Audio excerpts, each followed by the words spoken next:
മണലൂർ മണ്ഡലത്തിലെ മുഴുവൻ ജനങ്ങൾക്കും കുടിവെള്ളം എത്തിക്കുന്നതിനായി തയ്യാറാക്കുന്ന സമഗ്ര കുടിവെള്ള മാസ്റ്റർ പ്ലാൻ പ്രവർത്തനങ്ങൾക്ക് തുടക്കമായി.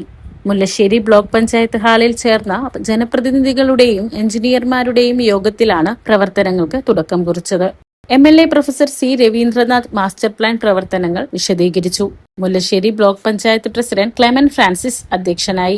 യോഗത്തിൽ Kerala water authority superintending engineer PA Suma, Guruvayur municipal chairperson Sunitha Aravindan, Anthikad block panchayat president Jyothi Lakshmi Vasanthan, grama panchayat പ്രസിഡന്റുമാരായ Mini Mohandas, KU Saritha, Gracy Jacob, CL Johnson, Ando Lijo, Siji Mohandas, Sini Prasad, MP Sajeev, Sudheesh IN, ജില്ലാ പഞ്ചായത്ത് അംഗങ്ങളായ രാകേഷ് കണിയാമ്പറമ്പിൽ, സജിത കൂർണി, എക്സിക്യൂട്ടീവ് എഞ്ചിനീയർമാരായ KP Prasad, Winnie Paul, assistant executive engineer KG Sajith എന്നിവർ സംസാരിച്ചു. 3 വർഷത്തിനുള്ളിൽ മണ്ഡലത്തിലെ മുഴുവൻ ജനങ്ങൾക്കും കുടിവെള്ളം എത്തിക്കുന്നതിനുള്ള മാസ്റ്റർ പ്ലാനിന്റെ രൂപരേഖ തയ്യാറാക്കുകയും ചെയ്തു.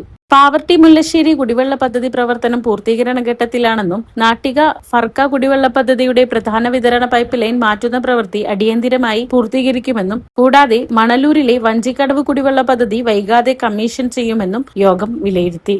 നമ്മുടെ കുടിവെള്ള പ്രശ്നം പരിഹരിക്കാൻ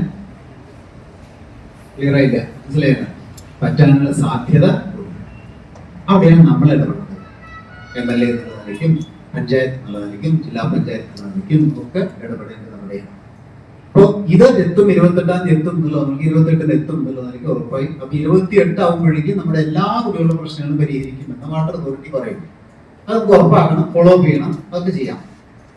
നമ്മുടെ തനതായ പദ്ധതികൾ പലതും ഉപയോഗിച്ച് ഇതിലുണ്ടാകുന്ന ഗ്യാപ്പിനെ കുറെ കൂടി ഇപ്പൊ തന്നെ ഫില്ല് ചെയ്യുകയാണെങ്കിൽ നമുക്ക് 28-ന് മുമ്പ് തന്നെ ഈ കുട്ടികളുടെ പ്രശ്നം പരിഹരിക്കാം.